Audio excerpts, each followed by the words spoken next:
The notification arrived at 11:47 p.m. on a Tuesday. Celine Monique Belizaire was in her penthouse in Yongsan-gu, finalizing a contract for a charity gala. Her laptop screen glowed. A single lamp burned beside her. Outside, Seoul was a galaxy of lights. Gangnam to the south, Hongdae to the west, the Han River cutting through it all like a black silk ribbon. She was tired. Not the good tired, the kind that came after a successful event. The bad tired, the kind that lived in her bones and whispered that she was one mistake away from losing everything. Her phone buzzed. She ignored it. The contract needed her signature by midnight. It buzzed again, then a cascade of vibrations that skittered her phone across the glass coffee table. Celine picked it up. 47 notifications in 2 minutes. All from Instagram. All tagged in the same post. The account name was at soulsecrets_burner. Created 3 hours ago. 0 followers. 1 post. A photo of a woman who looked like her. Same skin tone, warm honey, her father's Haitian skin. Same hair texture, loose waves, not quite curly, not quite straight. Same body type, lean, sculpted, a waist that cinched like an hourglass. But the face was wrong. The hands too long. The shadows didn't fall right. A deep fake. The caption, "Your favorite luxury event planner," is actually a high-end escort. Ask me how I know. Kiss mark hashtag soul secrets hashtag exposed. Celine's breath stopped. She scrolled. More images. A fake text conversation. Her phone number. Her name. But words she had never typed. A fabricated review on a forum she had never visited. A list of clients that included the husband of a woman whose wedding she had planned. Her phone rang. Her mother, in Port-au-Prince. She let it go to voicemail. Her father, in Atlanta. Voicemail. Client. Celine, I need to postpone the charity gala. My board has concerns about recent allegations. A second client. We're going in a different direction. The third. No words. Just a text. Sorry. By 12:15 a.m., Celine had lost 3 contracts worth 2 billion won. By 12:30, it was 7. By 1 a.m., she had stopped counting. She sat very still on her cream-colored sofa, wearing a deep burgundy silk robe, her favorite, the color of wine and warnings, and stared at the ceiling. She did not cry.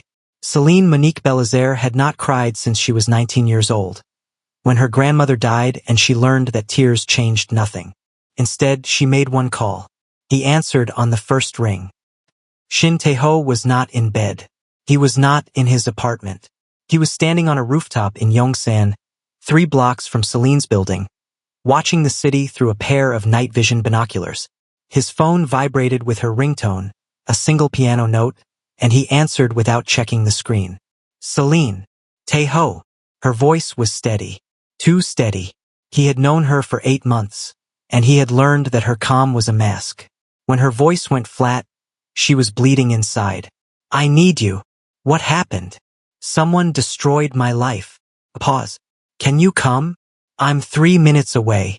He hung up, pocketed the phone, and walked. No explanation to the 2 men waiting on the rooftop. No second thoughts. Just movement. Long strides, his leather jacket catching the wind. His boots silent on the concrete. He had been watching her building when she called. Not stalking, watching. He had a habit of orbiting her neighborhood on nights he couldn't sleep. She didn't know. He would never tell her. He arrived at her penthouse in 4 minutes. The doorman didn't stop him. Tae-ho paid his salary. The elevator didn't slow. Tae-ho had a key to the service elevator that bypassed every floor. He knocked 3 times. She opened the door. She was still in her burgundy robe. Her long wavy hair was tangled. She had been running her hands through it. Her amber eyes were dry but red-rimmed. Her face was bare of makeup, and she looked younger than 26. She looked like a girl who had been told, one too many times, that she wasn't enough. Tae-ho stepped inside, closed the door, and did not pull her into his arms. Instead, he stood very still and said, "Tell me." She told him. The deep fake, the fake texts, the forum, the clients, the number 7, the number of contracts she had lost in 43 minutes. The way her mother's voicemail had sounded. Celine, When really ou. Tanpri, really Muen Townen.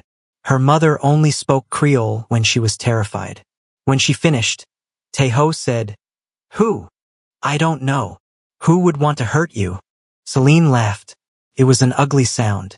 Half the city. I plan parties for people who hate each other. I know secrets that could start wars. I've been invited to weddings and asked to keep the bride's affair quiet. I'm a vault, Taeho, and someone just picked the lock. That's not an answer.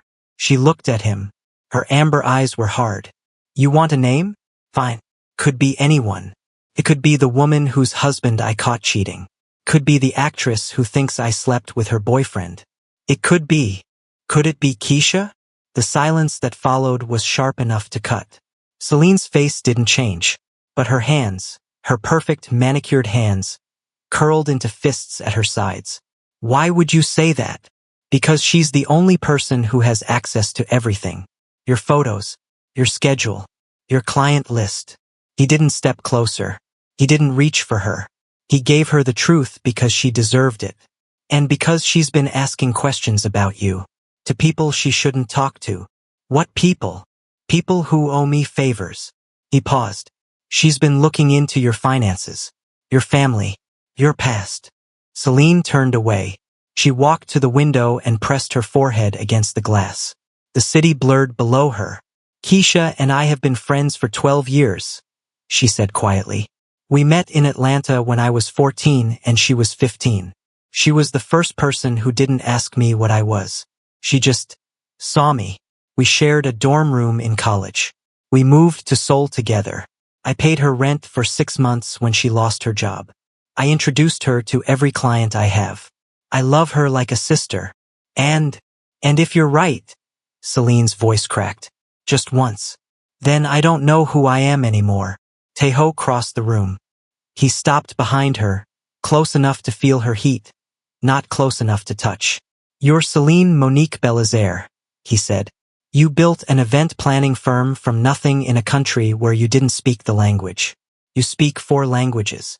You can talk a CEO into a charity donation and a general's wife out of a feud. You are the most capable person I have ever met. She turned. Her face was wet. When had she started crying? But I can't do this alone, she whispered. Then don't. He opened his arms. Let me help. She fell into him, not gracefully, not beautifully. She collapsed. Her forehead hit his chest. Her hands gripped his jacket. Her shoulders shook with silent sobs. Taeho held her. He didn't shush her. He didn't tell her it would be okay. He just held her. One hand on the back of her head, the other pressed flat against her spine, and let her fall apart. When she finally pulled back, her eyes were swollen and her nose was red, and she was the most beautiful thing he had ever seen. I need to know, she said, if it's her. I need to know before I do anything. I'll find out. Not through your people. Through me. She wiped her face with the back of her hand. I'm going to see her tomorrow. I'm going to look her in the eyes.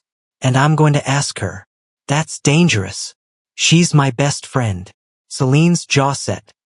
If she did this, I need to hear it from her. Not from a file. Not from a confession you extracted. From her. Taeho wanted to say no. He wanted to lock her in this apartment and handle it himself. That was what he did. That was who he was. But she was looking at him like she expected him to understand. And for the first time in his life, he wanted to be the kind of man who deserved that look. Okay, he said, but I'm watching from a distance. And if she so much as raises her voice, you'll be 3 minutes away. Celine almost smiled. I know. The next morning, Celine met Keisha at a cafe in Itaewon. The same cafe where, 1 week ago, Keisha had put something in her tea when she went to the bathroom. Celine didn't know that yet, but she would. Keisha was already there when Celine arrived, sitting at a corner table, her braids in a high ponytail, her acrylic nails tapping against a latte cup. She looked up and smiled. Celine, girl, I've been calling you. You okay? I saw the posts. You saw them. Celine sat down. She ordered nothing. And you didn't call me. I did. Like 5 times. You called me once. At 12:04 a.m. You left a voicemail that said, quote, "Oh my God, girl, are you seeing this? You didn't ask if I was okay. You didn't offer to help. You just wanted the drama." Keisha's smile flickered. "That's not fair." "No." Celine leaned forward. "Then tell me what's fair, Keisha. Tell me why someone with access to my photos, my schedule, and my client list decided to burn my life to the ground. Tell me why the deepfake was created from a photo I only sent to you. Tell me why the fake texts use phrases I only say when I'm with you." Keisha's face went pale, then red, then pale again. "I don't know what you're talking about. Look me in the eyes and say that." Keisha looked, and Celine saw it. Not guilt, not exactly. Something worse. Resentment. Old and festering. Buried under 12 years of friendship. Now rising to the surface like a corpse from deep water. "You," Celine whispered. "It was you." Keisha's composure shattered. Her eyes filled with tears. Not sad ones. Not sorry ones.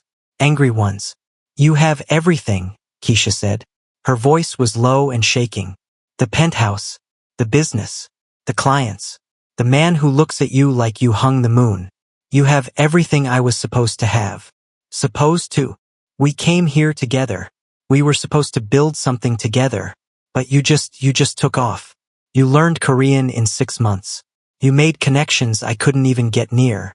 You became something, and I was still the same, and you didn't even notice. I paid your rent for 6 months. That was pity. That was love." Celine's voice cracked. "I loved you, Keisha. I loved you like a sister. And you tried to destroy me. I tried to wake you up." Keisha leaned forward, her tears falling into her latte. "You're not real, Celine. None of this is real. The perfect business, the perfect apartment, the perfect boyfriend who's probably a criminal. Stop. You think you're better than everyone, but you're just as messy as the rest of us. And I wanted everyone to see." I said stop. The cafe went silent. Other customers turned to look. The barista paused mid-pour. Celine stood up. She took a deep breath. Then another. "I'm not going to scream at you," she said quietly. "I'm not going to hit you. I'm not going to give you the satisfaction of watching me fall apart." She pulled a 1,001 note from her wallet and set it on the table. "But I want you to know something. You didn't destroy me. You just showed me who you really are. And I'm never going to forget it." She walked out. Keisha sat alone, her latte growing cold, her tears drying on her face. Across the street, in a black sedan with tinted windows, Shin Tae-ho watched Celine emerge from the cafe. Her face was composed. Her shoulders were straight, but her hands were shaking. He started the engine. He didn't follow Keisha. He didn't need to. He already knew where she lived, where she worked, where she went to church, and the name of the therapist she'd been seeing for 3 years. Instead, he pulled up beside Celine and rolled down the window. "Get in." She got in. They drove in silence for 10 minutes. Then Celine said, "It was her. I know. Are you going to do something? I'm going to ask you what you want me to do." She turned to look at him. His profile was sharp against the Seoul skyline. High cheekbones, dark eyes fixed on the road, a jaw that could have been carved from marble. He was wearing a black turtleneck and a charcoal coat. His hands were steady on the wheel. "I want her to confess," Celine said. "Publicly. I want her to delete every post. I want her to pay for the damage she caused. And I want her to leave Seoul. That's all. That's all." Tae-ho nodded. "Then that's what will happen. No violence. No violence. Promise me." He glanced at her. His dark eyes softened. "I promise." He didn't promise not to make Keisha afraid. He was too honest for that. But he promised no violence. And for Celine, that was enough. 3 days later, Keisha Marie Thompson posted a confession video. It was not voluntary. Tae-ho had not touched her. He had not threatened her. He had simply sent Bae Hae-won, his second in command, a sharp-eyed woman with a law degree and no visible conscience, to have a conversation. The conversation went like this. "You posted deepfakes. That's a crime in South Korea. Punishable by up to 5 years in prison. I didn't. You attempted to poison Celine Belizaire. The tea you drugged was recovered from the cafe's trash. We had it tested. It contained a sedative commonly used in veterinary medicine. Enough to stop her heart if she had consumed the full cup. Keisha had gone white. So here are your options, Hae-won continued. Option 1. You post a full confession, delete every fake post, transfer your savings to Celine's business account for reputational damages, and leave Seoul within 48 hours. Option 2. I file a police report. You spend the next 5 years in a Korean prison, where you don't speak the language and you have no friends.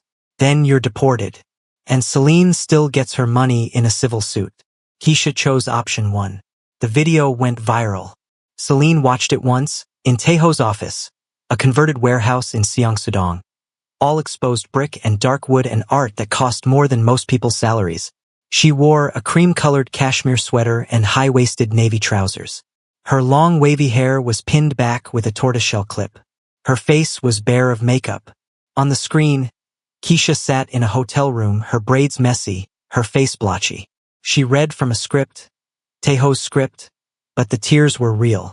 I fabricated the images and posts about Celine Monique Belazaire. I did this because I was jealous. I also attempted to poison her. I am deeply ashamed.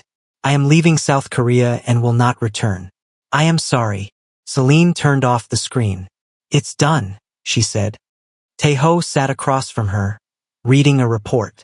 He wore a forest green suit, no tie, a silver chain at his collar. It started. There's a difference. What do you mean? Your clients. 7 canceled. 3 have come back. 4 haven't. He set the tablet down. The rumors didn't disappear with the confession. They just changed shape.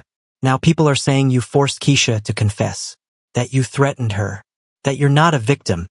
You're someone who makes victims. Celine stared at him. That's insane. That's Seoul. He stood and walked to the window.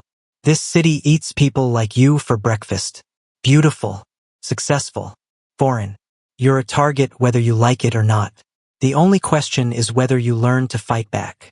I don't want to fight back. I want to plan events. Then plan one. He turned. The biggest one of your career. Something so undeniable, so spectacular, that no one can talk about anything else. Celine stood. She walked to the window beside him. Below, Seoul stretched out. Construction cranes and temple roofs, luxury boutiques and street food carts, the old and the new grinding against each other. I have an idea, she said slowly.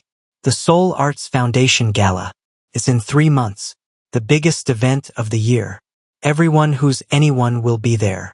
Can you still get the contract? I lost it. When the rumors hit, the foundation board voted to go with another planner. Then get it back. How? They won't even return my calls. Taeho reached into his jacket and pulled out a business card. It was plain white, with a single phone number printed in black ink.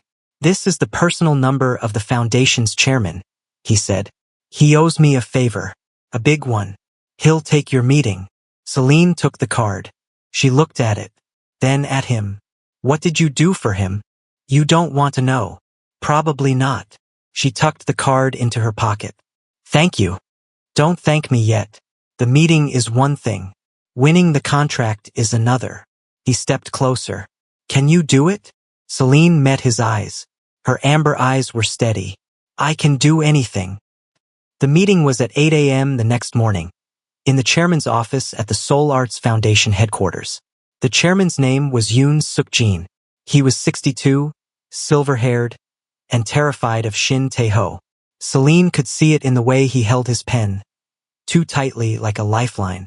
Ms. Belazaire, he said, not meeting her eyes. I understand you'd like to reconsider our contract. I'd like to present a proposal, Celine said. She opened her portfolio. Inside were renderings, budgets, timelines, and a single photograph. This is what I planned for the foundation's gala before you canceled me. Yoon glanced at the photograph. His eyes widened. This is extraordinary. It's also impossible. Celine closed the portfolio. I can't execute that plan with 3 months' notice. The vendors are booked.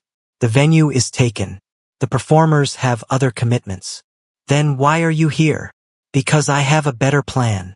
She pulled out a second portfolio. This one was thinner. 1 page. A secret garden, she said. In the courtyard of Changdeokgung Palace. The palace hasn't hosted a private event in 40 years. I have permission from the Cultural Heritage Administration to change that. 1 night only. 300 guests. A string quartet playing inside the pavilion. A menu designed by a Michelin-starred chef who's never worked in Korea. And a silent auction where every item is a memory, not a thing. Private dinner with a novelist. A walk in the palace gardens with a groundskeeper who knows every secret. A song written for the winning bidder by a composer who's never sold his work. Yoon stared at her. How? I know people who know people. She smiled. I've been in this city for 5 years, Chairman Yoon. I've planned parties for ambassadors and K-pop idols and chaebol heirs. I've kept secrets that could ruin careers. And I've never, not once, betrayed a client's trust. The implication hung in the air. Keisha's lies didn't change who I am. Yoon was silent for a long moment. Then he said, the board won't approve this. Then don't ask the board. Ask the donors. The ones who actually fund this foundation. They don't care about board politics. They care about experiences they can't buy anywhere else. She slid the portfolio across the desk. Give me 1 week. Let me secure the commitments. If I can't get 10 major donors to say yes before the board meeting, I'll walk away. No hard feelings. Yoon picked up the portfolio. He looked at the rendering of the secret garden, paper lanterns, stone walls, a pavilion lit like a jewel box. 1 week, he said. 1 week. She got the commitments in 4 days. Not because of Taeho's connections, though those helped. Not because of her reputation, though that was recovering. But because Celine Monique Belizaire was very good at her job, and her job was making people feel seen. She didn't pitch the gala as a charity event. She pitched it as a legacy. In 50 years, she told the wife of a tech CEO, no one will remember how much money you donated, but they will remember that you walked through the gates of Changdeokgung Palace on a night when the garden bloomed just for you. The wife wrote a check for 500 million won. This isn't about writing off taxes, she told a film director. This is about being part of something that will never happen again. 1 night, 1 garden, 1 memory that belongs only to the people in that room. The director pledged a private screening of his unreleased film. By the end of the 4th day, Celine had 8 major commitments and 2 maybes. She called Yoon. The board meeting is tomorrow, she said. I'll be there, with receipts. The board approved the gala unanimously. Celine walked out of the foundation headquarters into a Seoul afternoon. Gray skies, cold wind, the promise of snow. She stood on the steps and let herself feel it. Relief, pride, exhaustion, and something else. Something that felt like the beginning of trust. Her phone buzzed. How did it go? Taeho. I got it. I never doubted you. Everyone doubted me. Not everyone. She smiled at her phone, tucked it into her coat pocket, and walked toward the subway. She didn't take taxis anymore. She was rebuilding her business from the ground up, and that meant cutting every expense. It was humiliating. It was also freeing. She had spent 5 years pretending she had already made it. Now she was actually making it. And the difference was this: when you're pretending, you're terrified of falling. When you're actually climbing, you're too busy looking up to be scared. That night, Taeho came to her apartment. Not the penthouse. She had sublet it 3 weeks ago, unable to afford the rent. She was living now in a small 1-bedroom in Itaewon, above a fried chicken restaurant. The walls were thin. The floors sloped. The elevator didn't work. But it was hers. Taeho stood in the doorway, holding a bag of groceries, and looked around. The apartment was small but immaculate. Cream-colored walls, a single shelf of books, a bed that folded into a couch. Her burgundy silk robe hung on a hook behind the door. You moved, he said. I downscaled. You didn't tell me. I didn't want you to feel like you had to fix it. He set the groceries on the tiny kitchen counter. I always want to fix things for you. That's not your responsibility to manage. It's not your responsibility to fix them. She crossed her arms. I'm not a project, Taeho. I'm not a damsel. I'm a woman who lost almost everything and is building it back herself. I know. Then why do you keep showing up with groceries? He was quiet for a moment. Then he said, because I don't know how to love you any other way. The words hung in the air. Celine uncrossed her arms. What did you say? I said. I heard what you said. She stepped closer. You've never said that before. I've never felt it before. He didn't move. He stood very still, his dark eyes fixed on hers, his hands at his sides. I've been with women. I've cared about women. But I've never loved anyone. Not like this. Not in a way that makes me want to be better. Tae-ho. You don't have to say it back. He reached into the grocery bag and pulled out a package of mushrooms. I just wanted you to know. While you're building your empire, while you're proving everyone wrong, I wanted you to know that someone sees you. Not the success. Not the reputation. You. Celine's eyes filled with tears. She blinked them back. You're impossible, she whispered. I know. You're a criminal. I know. You brought me mushrooms.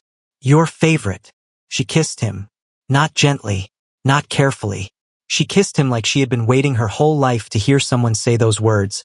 And now that she had, she didn't know what to do with the feeling except pour it into his mouth. His hands, his chest. He kissed her back. Slow at first, then deeper, his hands sliding into her hair, her back hitting the wall, the grocery bag falling to the floor. They made love on the fold-out couch, the sounds of the city drifting through the thin walls, the smell of fried chicken rising from the restaurant below. It wasn't elegant. It wasn't choreographed. It was hungry and honest and real. Afterward, they lay tangled together, her head on his chest, his hand tracing circles on her back. I'm not going to say it back, she said quietly. Not yet. I know. I need to know who I am first. Without the penthouse. Without the clients. Without anyone saving me. I know. But I'm not saying no.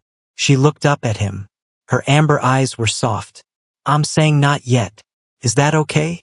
Tae-ho kissed her forehead. That's more than okay. The gala was 6 weeks away when Celine received the first threat. It came as a text message from an unknown number.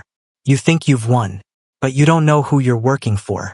Ask Tae-ho about his brother. Celine read the message 3 times. Then she screenshotted it and sent it to Tae-ho with a single question mark. His response came 2 minutes later. Don't respond. I'm coming over. He arrived at her apartment in 20 minutes, not 3. She noticed. She always noticed when he was late. You're rattled, she said. I'm careful. He sat on her fold-out couch, which had become their designated sitting spot. There's a difference. Who's your brother? Tae-ho was silent for a long moment. Then he said, half-brother. Kang Dae-hyun. Same father, different mothers. My father left everything to me. The shipping routes, the warehouses, the connections. Dae-hyun got nothing. Why? Because my father knew what Dae-hyun was. Tae-ho's jaw tightened. He's a snake. Charming when he wants to be, vicious when he doesn't. He spent 10 years trying to take what I have. And now he's coming after me. Now he's coming after you. Tae-ho met her eyes. Keisha didn't act alone. I didn't tell you before because I wanted to be sure. But Dae-hyun paid her. He gave her the deepfake technology.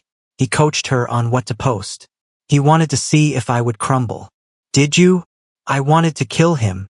Tae-ho's voice was low. I still want to kill him, but I made you a promise. No violence. That was about Keisha. Dae-hyun is the same picture, different frame. He leaned forward. Celine, I need you to understand something. Dae-hyun doesn't want to hurt you because of who you are. He wants to hurt you because of who you are to me. You're not a person to him. You're a lever. And what am I to you? He looked at her, really looked at her, and for a moment his mask slipped. She saw the exhaustion underneath, the fear, the loneliness of a man who had spent his entire life surrounded by enemies and never once had someone to come home to. You're the only thing I can't replace, he said. The only thing I can't buy. The only thing I would burn everything else to keep. Celine reached across the couch and took his hand. Then stop trying to protect me and start trusting me. Tell me everything. No more secrets. No more you don't want to know. If we're gonna fight your brother, I need to know what we're fighting. Taeho turned his hand over and laced his fingers through hers. Okay, he said. But you're not going to like it. He told her everything. The shipping routes that doubled as smuggling channels. The warehouses that stored goods that had never passed through customs. The protection money collected from businesses that couldn't afford to say no. The 3 men he had killed, not in self-defense, not in the heat of the moment, but because they had betrayed him and he had made an example of them. Celine listened without interrupting. Her face was still. Her hand stayed in his. When he finished, she said, "You're a monster." Yes. Not a reformed monster. Not a misunderstood monster. A monster who has done monstrous things. Yes. She pulled her hand away. She stood up and walked to the window. Below, Itaewon was coming to life. Neon signs flickering, taxis honking, groups of friends spilling out of bars. I should walk away, she said quietly. I should pack my bags and go back to Atlanta and never see you again. Yes. But I'm not going to. Taeho stood. Celine. Because I've done monstrous things too. She turned. Her amber eyes were bright with unshed tears. Not murder. Not smuggling. But I've destroyed people's reputations to protect my clients. I've lied to wives about their husbands' affairs. I've taken money from people who earned it through cruelty and called it a business expense. I've told myself I was just doing my job. But the truth is I was protecting a system that protects people like you. Taeho didn't speak. I'm not innocent, she said. I'm just cleaner. And I don't know if that's enough anymore. It's more than enough. It's not. She crossed the room and stood in front of him. If we're going to do this, if we're going to be together, I need you to promise me something. Not about violence. About honesty. No more secrets. No more you don't want to know. If I'm going to love you, I need to know who I'm loving. All of him.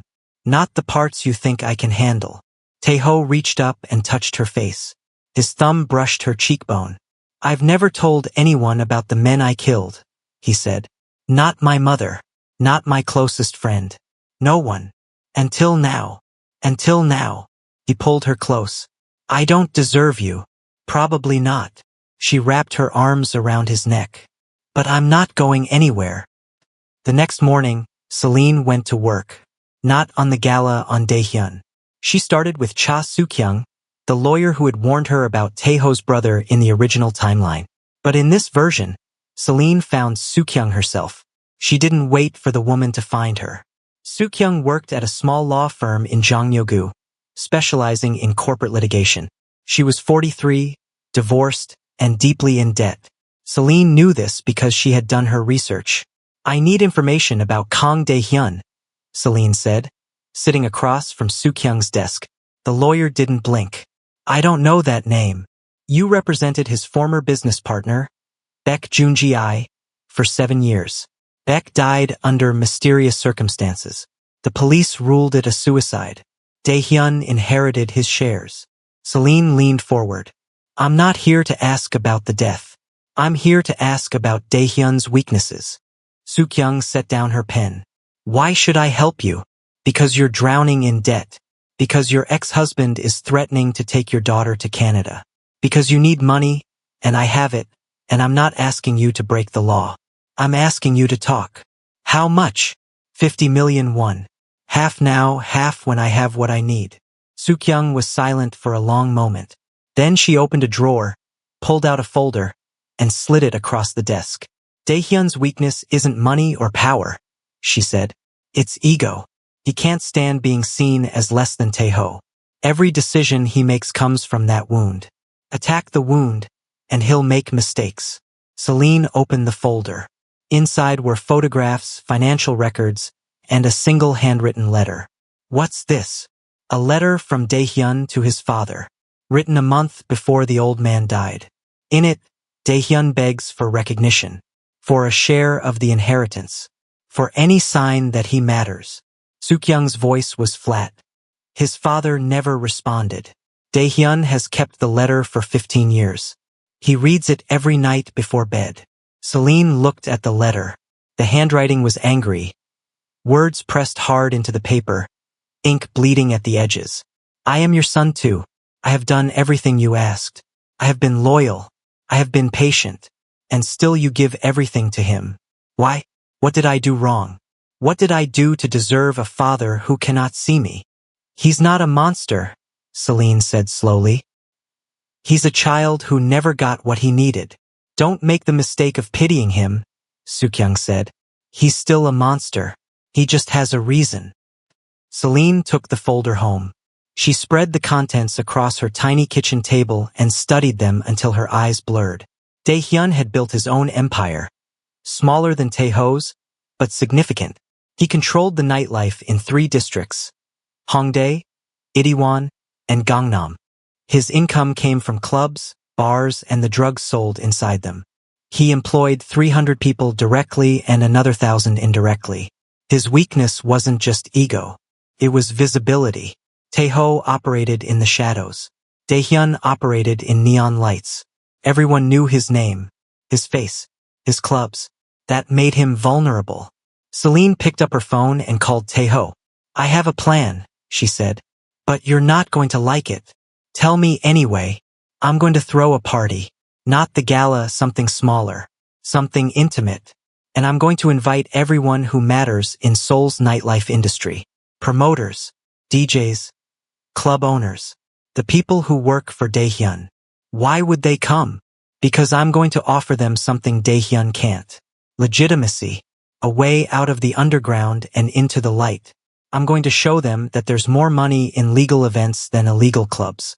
And I'm going to do it in plain sight, where Dae-hyun can see. Taeho was silent for a long moment. You're declaring war. I'm offering peace. She leaned back in her chair. Dae-hyun can either adapt or fight. If he fights, he loses his people. If he adapts, he loses his edge. Either way, he's not coming after me. He's too busy trying to save himself. And if he comes after you anyway, then I'll have 300 people who owe me favors. She smiled. I'm an event planner, Taeho. My weapons aren't guns. They're guest lists. Celine chose the name deliberately. It meant the edge of something, a door, a change, a choice. She held it in a space that wasn't hers. A warehouse in Seongsu-dong that Taeho owned but never used. White walls, concrete floors, string lights hanging from the ceiling like stars. She invited 200 people. 173 showed up. Club owners, promoters, DJs, bartenders, security guards, the people who made Seoul's nightlife run. Most of them worked for Dae-hyun. All of them were curious. Celine wore a dress the color of midnight, black silk, long sleeves, a neckline that plunged to her sternum. Her long wavy hair was loose. Her lips were deep red. Her amber eyes were lined with gold. She stood at the front of the warehouse, a microphone in her hand, and waited for the crowd to settle. Thank you for coming, she said. I know some of you are here because you're curious. Some of you are here because your bosses told you to be. And some of you are here because you're tired. The room went quiet. Tired of working for a man who sees you as replaceable. Tired of watching your friends get arrested while he walks free. Tired of building someone else's empire and getting nothing in return. A woman in the back crossed her arms. What are you offering? Celine smiled. A choice. She clicked a remote. A projection appeared on the white wall behind her. Renderings of event spaces, budgets, timelines, vendor lists. I'm building a new kind of nightlife in Seoul. Legal, safe, profitable. No bribes, no protection money, no fear. Just good events, good music, and good money. She walked to the edge of the makeshift stage. I can't do it alone. I need people who know the city, who know the crowds, who know how to throw a party that people will remember. The woman in the back uncrossed her arms. What's the catch? The catch is that you have to choose. Today. Right now. You can stay with Dae-hyun and keep doing what you've always done. Or you can walk out that door with me and build something new. She paused. But you can't do both. The room buzzed with whispers. Then a man stood up. He was young, maybe 25, with a shaved head and a tattoo of a dragon on his neck. I'm in, he said. Dae-hyun cut my pay last month because I wouldn't let him sleep with my girlfriend. I've been looking for a way out. He walked to Celine's side. Another person stood. Then another. Then a dozen. Within 15 minutes, 43 people had crossed the warehouse floor to stand with Celine. Within an hour, the number had grown to 78. Within a day, Dae-hyun knew. He came to her apartment at 2 a.m. Not Tae-ho. Dae-hyun. Celine was in her pajamas, an oversized t-shirt and cotton shorts, when the knock came. She looked through the peephole and saw a face like a fist. Gray hair, hard eyes, a smile that didn't reach his mouth. She opened the door. "Mr. Kong," she said, "you're either very brave or very stupid.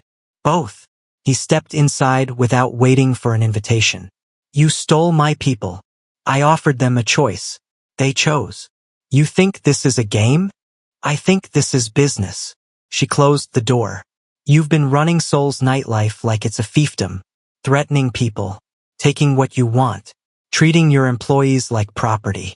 I'm offering them a better deal." Dae-hyun laughed. It was an ugly sound. "You're a party planner. You don't know the first thing about this world. I know that your best promoter is thinking about quitting. I know that your flagship club lost 30% of its revenue last month. I know that you're bleeding money, and you're bleeding people, and you're scared." His smile vanished. "Scared?" He stepped closer. "I've had people killed for less than this. And I've had dinner with the wives of 3 prosecutors." Celine didn't move. "You touch me, and Tae-ho won't be the one who comes after you. It'll be the legal system. And they've been waiting for an excuse to take you down for years." Dae-hyun's hands curled into fists. "You think you've won," he said. "But you don't know what's coming. Then tell me." He didn't. He turned and walked to the door. But before he left, he looked back. "Tae-ho killed a man," he said. "Not an enemy. Not a rival. A friend. A man who trusted him. Ask him about Baek Junji. Ask him how his business partner really died." The door closed. Celine stood in her small apartment, her heart hammering, her hands steady. Baek Junji, the name from Sukyoung's files. Dae-hyun's former business partner. The man who had died under mysterious circumstances. She picked up her phone. "Tae-ho," she said when he answered. "We need to talk. About Baek Junji." The silence on the other end of the line was longer than she had ever heard from him. "Not on the phone," he said finally. "I'm coming over." He arrived in 15 minutes, not 20, not 3. 15. She counted. He looked different. His usual composure was gone. His hands shook slightly. His eyes were red-rimmed. "You know," he said, "I know Dae-hyun mentioned the name. I don't know anything else." Tae-ho sat on her fold-out couch. He put his head in his hands. "Baek Junji was my best friend," he said. "We grew up together. We started the business together. He was the only person in the world I trusted. What happened? He betrayed me." Tae-ho looked up. His dark eyes were hollow. "Not for money. Not for power. For love. He fell in love with a woman I was seeing. He thought if he destroyed me, he could have her. What did he do? He tipped off the police about a shipment. 3 of my men went to prison. 1 died inside. Baek knew what would happen. He didn't care." Celine sat beside him. "And you killed him?" "I didn't touch him." Taeho's voice was barely a whisper. "I confronted him. We fought. He pulled a knife. It was self-defense. The police ruled it that way. But I've never been sure. I've never been sure if I could have stopped. If I wanted to." Celine took his hand. "Thank you," she said, "for telling me the truth. I should have told you before." "Yes." She squeezed his fingers. "But you're telling me now. That's what matters." "I'm a monster, Celine. You're a man who has done monstrous things." She turned to face him. "There's a difference. A monster doesn't feel sorry. A monster doesn't try to be better. A monster doesn't cook mushrooms for the woman he loves." Tae-ho laughed, a broken sound. "You're impossible." "I know." She kissed his cheek. "Now stop feeling sorry for yourself and help me finish planning this gala." The gala was 2 weeks away when Dae-hyun made his move. Not against Celine. Against the gala itself. The day before the event, Celine received a call from the palace administrator. The permit had been revoked. No reason given. No appeal. She called Taeho. Can you fix this?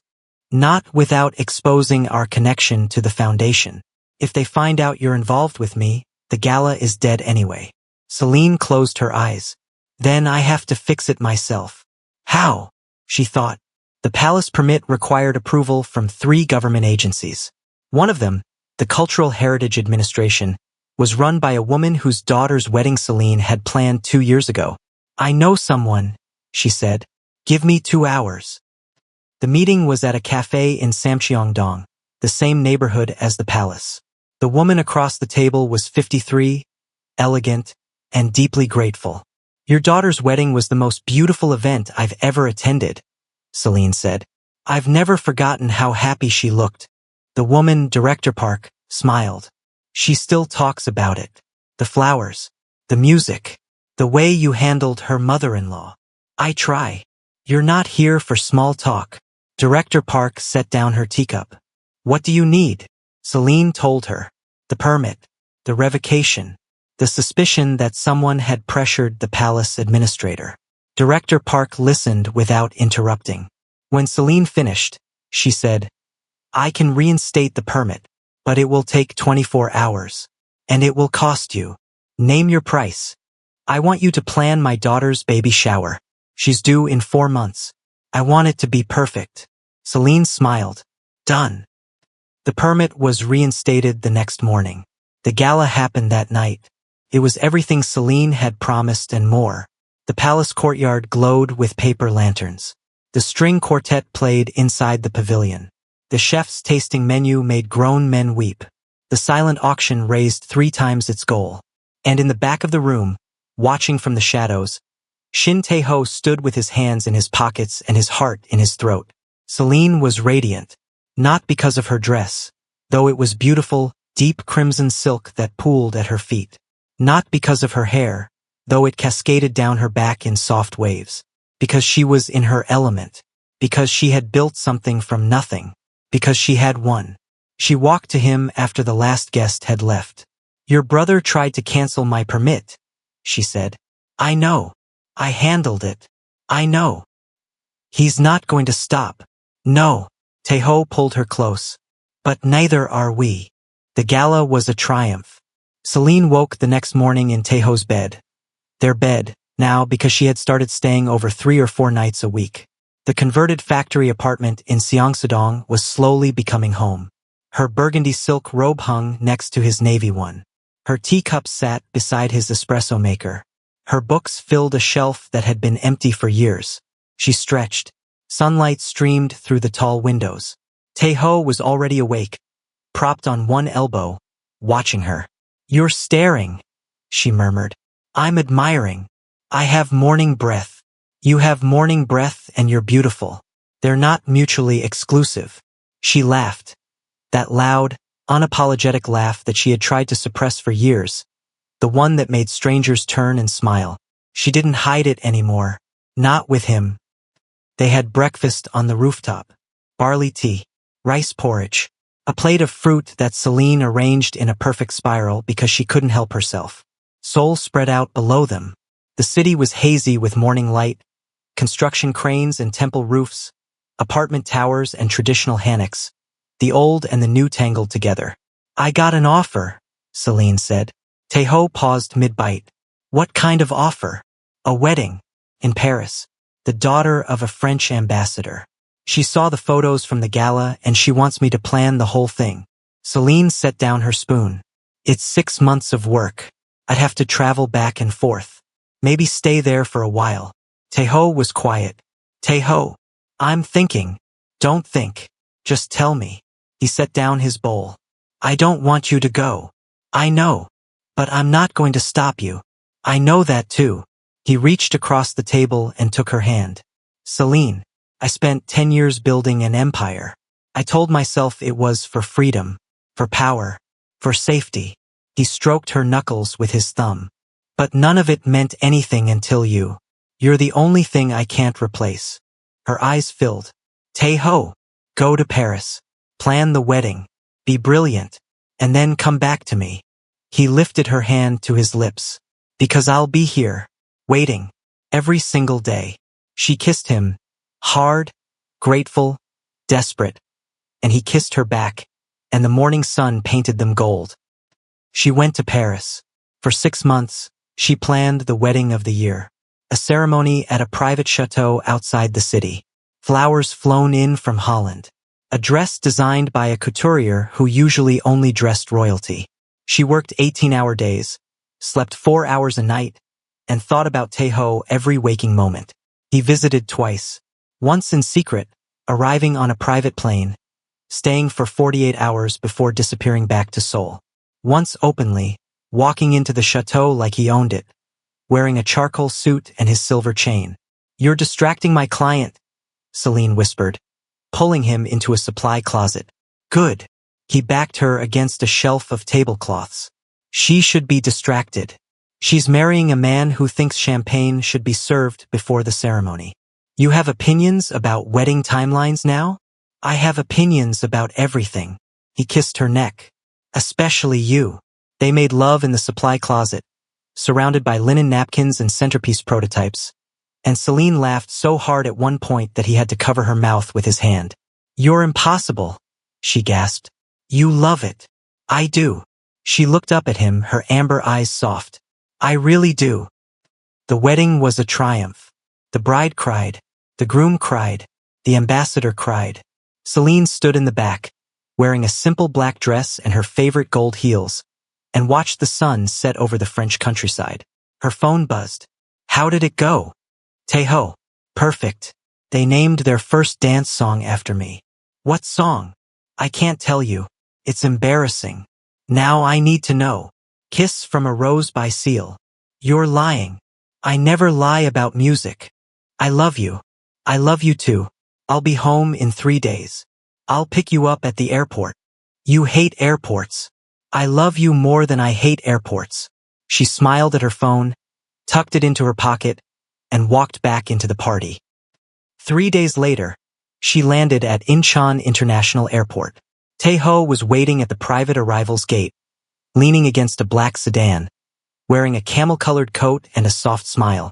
He looked tired, the good kind of tired, the kind that came from working too hard and missing someone too much. Celine dropped her bags and ran. He caught her, lifting her off the ground, spinning her once before setting her down. She wrapped her arms around his neck and kissed him. In public, in front of strangers, in front of his driver who definitely wasn't looking but definitely was. "I'm home," she said. "Welcome home." He kissed her forehead. "Don't ever leave for 6 months again. No promises. I'll take what I can get." That night he cooked for her. Mushrooms, her favorite. A bottle of red wine that cost more than most people's rent. Candles on the table, because he was secretly a romantic and she was the only person who knew it. After dinner, they sat on the rooftop, wrapped in a blanket, looking at the stars. "Celine," Taeho said. I've been thinking about us." He turned to face her. "I'm not a good man. I've done things I can't undo. I've made choices that would make most people never speak to me again." He took her hands. "But I want to be better. For you. Not because you asked me to. Because you make me want to be." Celine's heart ached. "Taeho, wait." He reached into his pocket. A small velvet box. Celine's breath caught. "It's not what you think," he said quickly. "Open it." She did. Inside was a ring, but not an engagement ring. A deep red ruby, surrounded by tiny diamonds, set in rose gold. It looked like a drop of blood. It looked like a rose. It looked like her. "I'm not asking you to marry me," he said. "Not yet. I'm asking you to stay, to keep choosing me, to keep letting me choose you." He slid the ring onto her finger. Fit perfectly. "This is a promise. That I will spend every day trying to be the man you deserve." Celine looked at the ring, then at him, then at the ring again. "You're impossible," she whispered. "I know. You're a criminal. I know. You're the love of my life." He went still. "Say that again. The love of my life." She cupped his face. "You. Only you. Always you." He kissed her. Soft, reverent, like she was the answer to every question he'd ever asked. They made love that night like it was the first time. Slow, then fast, then slow again. He traced every curve of her body. The dip of her waist, the swell of her hips, the soft skin of her inner arm. She memorized the sound of his breathing, the weight of his hands, the way he said her name when he forgot to be careful. Afterward, they lay tangled in each other, the ruby ring glinting on her finger. "I have one more thing," she said. "You have more." She reached into her bag and pulled out a folder. Inside were blueprints for a space in Cheongdam-dong, not far from her office. "What is this?" "Our future." She opened the blueprints. A combined space. Event planning on the first floor. A legitimate business front for whatever it is you do on the second floor. Tae-ho stared at the blueprints. "You want to go into business with me? I want to build something with you. Something that's ours. Not yours, not mine. Ours." He looked at her. Really looked at her. And for the first time in his life, Shin Tae-ho felt something he thought he'd never feel. Hope. "Yes," he said. "Yes to all of it." She smiled. That devastating, perfect-toothed smile. "Good," she said. "Because I already signed the lease." He laughed. A real laugh, loud and surprised, and pulled her on top of him, and they kissed until they forgot where they ended and the other began. 1 month later, the grand opening of Belazaire and Shin was not the event of the season. It was small, intimate, a dozen friends, a bottle of champagne, a ribbon-cutting ceremony that took 30 seconds. Celine's parents watched via video call from Atlanta and Port-au-Prince. Taeho's mother came in person. A quiet woman with kind eyes who hugged Celine and whispered, "Thank you for saving my son." Celine wore a simple cream dress. Her long wavy hair was loose. The ruby ring glittered on her finger. Tae-ho wore a navy suit, no tie, his silver chain at his collar. He looked at her like she was the only person in the room. "Ready?" she asked. "I've been ready since the moment I met you." He took her hand. "Let's go be brilliant." They cut the ribbon together. Their hands touched on the scissors. Someone took a photograph. In the photograph, they are both laughing. A small cafe in Da Nang, Vietnam. A woman with braids and tired eyes sits alone at a corner table, scrolling through her phone. On the screen, a photograph of Celine and Tae-ho cutting the ribbon at Belazaire and Shin. The woman's finger hovers over the screen. She doesn't like the post. She doesn't comment. She doesn't send a message. She sets the phone down, picks up her coffee, and stares out the window at a city she never wanted to call home. Somewhere a bell rings. She doesn't look up. Hey loves, thank you so much for watching. Kindly like and subscribe.